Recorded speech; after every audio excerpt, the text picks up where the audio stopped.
So I'll start with the most fun question. What's the halal way of approaching a girl you like? Even though that's question number 12, I thought,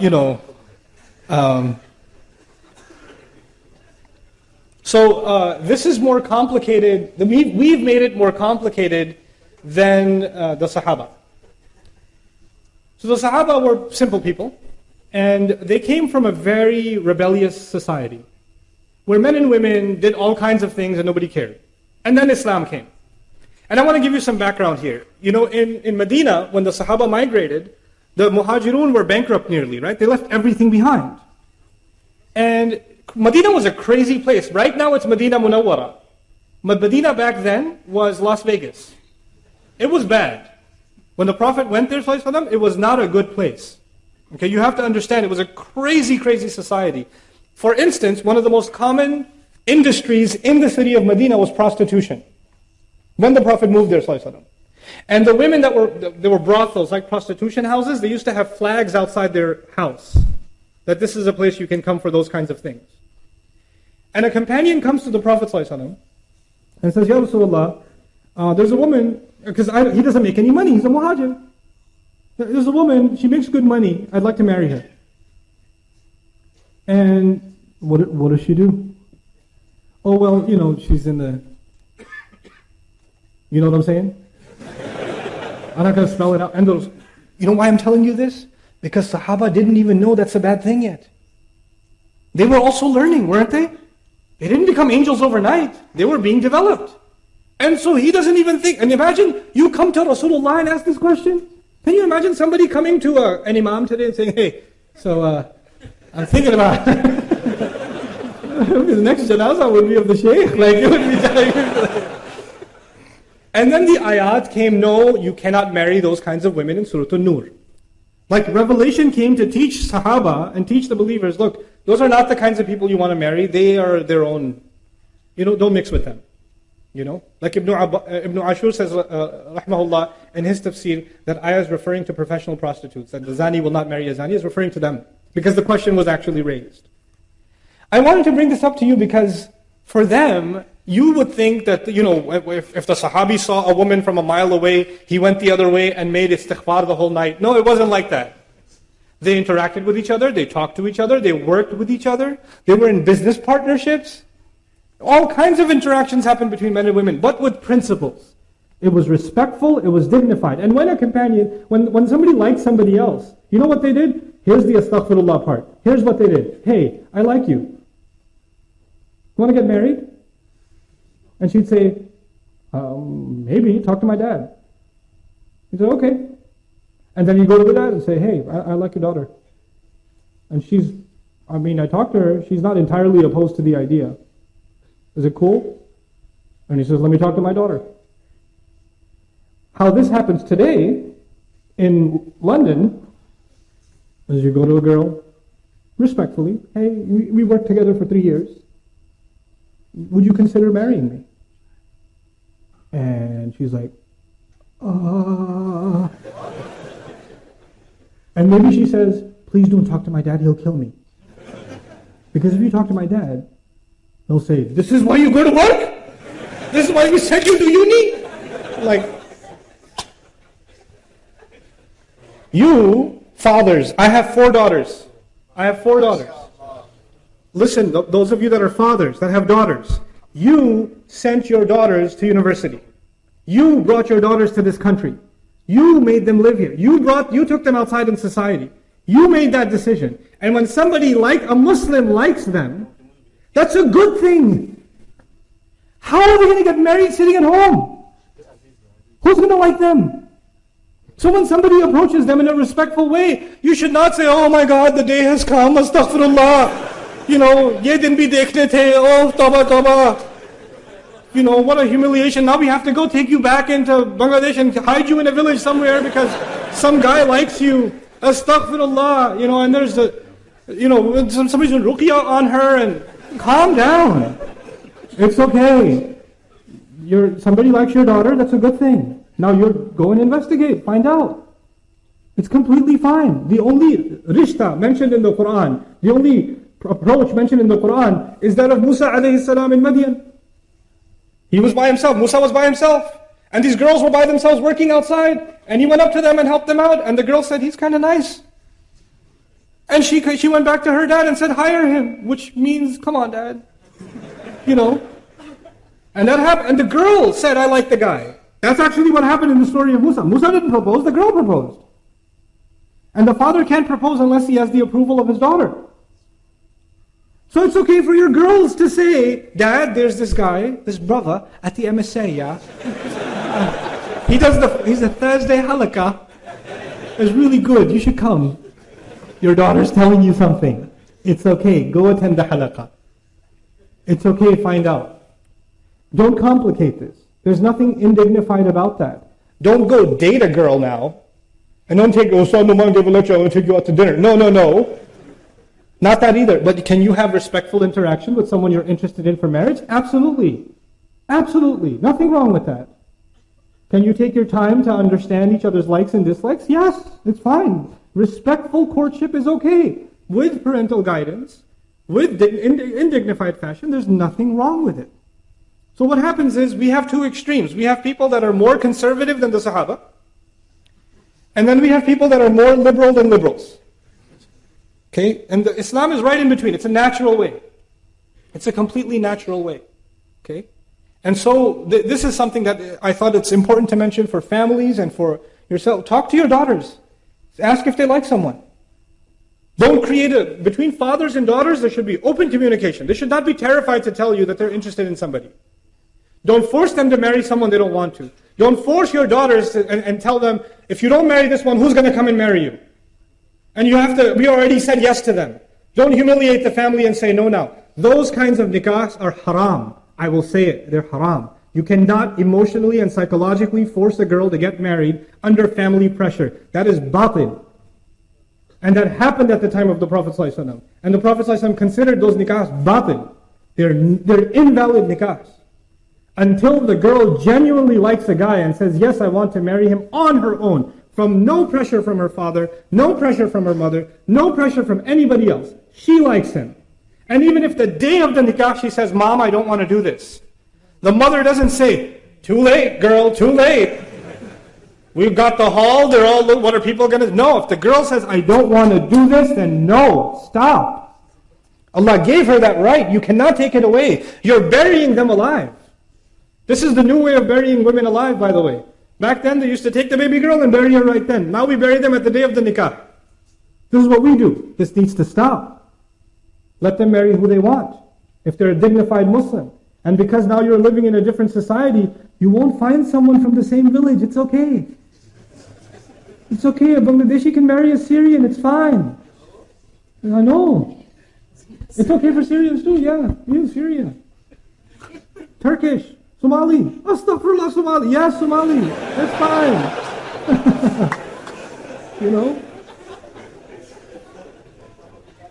You know, Musa alayhi salam is an Arab. Musa is an Arab. Or actually not an Arab. He's from Israelite. And he married an Arab. He went and married in Madian, didn't he? So many Arabs say, we only marry Arab. Really? Musa alayhi salam was actually from Israel. What's up with that? It's all good. So it's a time now, it's a strange time that we live in, and actually the only thing that can save us is the basic principles of our deen, and making the path to marriage easy is actually one of the greatest battles against shaitan. When we make the path to marriage difficult, when you have 28, 30, I'm not going to do other questions, forget it, let's just talk about this. What am I going to do? We're going to have 35-year-old boys not married. What do you think, they were doing tahajjud for 35 years? What planet do you live on? They didn't do anything haram. No evil thoughts went in their head. They didn't go to university. They didn't go to work. 28, 29-year-olds not being married? This is ridiculous. It's absolutely absurd. It's unacceptable. It's unacceptable. And we create standards that don't exist in our religion and don't make any sense. You have 3 daughters, 4 daughters. Somebody proposed for the younger daughter and no proposal came for the older daughter. No. We go in order. Who said you go in order? Which Sharia? If there's a good blessing that came to your home for whichever age, why would you deny it? What will people say? What will Allah say when you explain yourself to Him and say, I deprived my daughter of a good nikah because it wasn't in order? What will you say to Allah? You tell me that. What are you going to do? Ridiculous. This nonsense needs to stop. Marriage needs to be made easy. And the guy's side, because Hindu tradition says the guy is the gift. So the girl's side has to give him gifts. Islam came and said the man has to give what? Mahar. The man has to give a gift. The woman is a gift to the family. And now we do in Pakistan, India, Bangladesh, Southeast Asia. No. We don't want jahez. We don't want gifts from the girl's side. But there should be something. At least a fridge. You know? That is the opposite of what Allah commanded. That is the opposite of what Allah commanded. You're not only disobeying Allah, you're reversing what Allah said. Asking to pay, to be gifted because you're the girl, the guy's side? That's like way beyond haram. I don't even know what the category that belongs. The shaitan is giving you like 5 stars for that one. Do not fall into that category. Don't give your daughter-in-laws and your wives gifts and then ask for them back. Now this is happening. They'll give them jewelry at the wedding. No, that was just for the photos. Really? Allah Azza wa Jalla will describe this. لا تأخذوا منه شيئا أتأخذونه بهتانا وإثما مبينا. Don't take a single thing from the spouse that you've given to them. Are you taking a huge accusation against your own self and taking clear sin on yourself? When you agree to a mahar. Nowadays the fashion is they don't discuss the mahar until the day of the nikah or the minute of the nikah. Before then, when the mahar comes up, they say, oh, it's family, it's okay, we'll work it out, it's okay. And then the time comes, and then the girl's side says 50,000. And you're like, the poor guy was eating biryani and gets stuck in his, 50,000? And then his uncle whispers in his ear, it's okay, nobody pays it. If you have no intentions of paying mahar, your nikah is invalid. If you have intentions of asking your wife to forgive the mahar, you're committing a grave sin. You can't even ask for a discount. You cannot, you're not allowed. You can't give it when, you decide. She decides when it's given. That's her right. That's what validates the marriage. Don't agree to a mahar you can't afford. Don't agree to a mahar you have no intention of paying. Don't agree to a mahar that you intend to get forgiven. Oh, if you loved me, you would have forgiven it. Why does money have to prove that I love you? Because it's mahar. And because you can't use that kind of language. فَإِن طِبْنَ لَكُمْ عَنْ نَفْسٍ مِّنْهُ شَيْئًا. If they, out of their own free will, out of the goodness of their own heart, decide to give you some of it, like you gave the 1,000 for the month to her of the mahar, and she says, here's £2, get yourself an ice cream. That's up to her. She wants to do that, she can do that. But you cannot. That's not your money. That is not your money. These things, why am I highlighting these random things? These are the things that we have introduced into the institution of marriage, making marriage difficult. And when you make marriage difficult, the door to zina is wide open. The door to corruption is wide open. It's unnatural to think that an 18-year-old, 19, 20-year-old guy, girl are going to be in university and they're going to be there for 5-6 years and not develop any emotional attachments. And then for them to randomly marry a cousin back in Lahore. That's not going to happen. And if it does happen, it's a form of oppression because she's emotionally attached to somebody else, and no man wants to be with a woman who's emotionally attached to somebody else, or vice versa. It's oppression. Sometimes you're denying a nikah only because it wasn't you. You didn't come up with it. The guy says, I like the girl. No, you will marry who we say. Why? Who said? It's a mistake. I don't like it. I don't like that girl. That's not your problem. That's his problem. He's an adult now. Let him make that mistake. If it's a horrible mistake, so be it. But Allah gave those young men and women the right to pick who they want. Parents can give advice, yes. But when you try to control what your children are doing, it will only lead to disaster. It will only lead to disaster. I'm not giving license to 12-year-olds and 14-year-olds who say, Ust.Nouman said I can marry whoever I want. No. I'm talking about mature adults. I mean, I've met young women that are 25, 26-year-old, accomplished in their careers, pharmacists, physicians, you name it, and they like somebody and they want to marry them. Family says no. That is absolutely dhulm. Nothing else can describe it. That is dhulm. If a woman says she wants to marry someone and he's a Muslim, there's no reason for you to stop it. You have no right as a family to stop it. This is wrong of you to do. You're abusing a right that Allah gave you. Abusing it. It should not happen. And for young men, the last bit of advice is for young men, become men. Earn a living. Be dignified. Don't offer like dates for mahar. The Sahaba used to give, what other thing are you a Sahabi? Other than the Kit Kat you want to give for mahar. You know. No. Be dignified. You know, earn a decent living for yourself. Don't say, I like her, I don't have a job, but I don't know, her family's only interested in dunya. Yeah, that's why we have mahr. Only interested in dunya. You're supposed to be concerned about dunya too. وَلَا تَنْسَ نَصِيبَكَ مِنَ الدُّنْيَا. It's in the Quran. Don't forget the portion you are owed in this life. It's a worldly decision too. It's not just a spiritual decision. How is somebody going to provide for my daughter? Where is she going to live? Is she going to live a decent life? These are respectable questions. These are decent questions. So these things we have to take very, very seriously in our communities. And when it comes to the subject of marriage, I didn't talk today about what happens after marriage, because there's a whole set of dhulm we do after marriage. That for another time. I'll yell at you another time. But right now, let's just fix the institution itself. Let's make marriage easy for our young people, especially the ones that are ready and capable. You know, مَنِ اسْتَطَاعَ مِنْكُمُ الْبَاءَةَ فَلْيَتَزَوَّجْ. Whoever among you is capable, let them get married. If capability is there, no other barrier should be there. And for those of you that will find this controversial, it's okay. I'm leaving here anyway soon, so that you deal with it and troll me on online. So I'll tell you, if your son wants to marry somebody who just took shahada yesterday, right? Or the girl wants to marry a guy who just became Muslim a week ago or something. And then you say, well, he only became Muslim because he wants to marry the girl. It's not a real shahada. Who decides what a real shahada is? Who decides? Can you tell why something happens? When Osama, the famous narration of Osama came, that he was about to kill someone in battle. In battle, he's about to kill someone. And the guy falls. The enemy loses his sword. And he's about to strike him down. And he says, Ashhadu an la ilaha illallah wa ashhadu anna Muhammad Rasulullah. He took shahada. Became Muslim.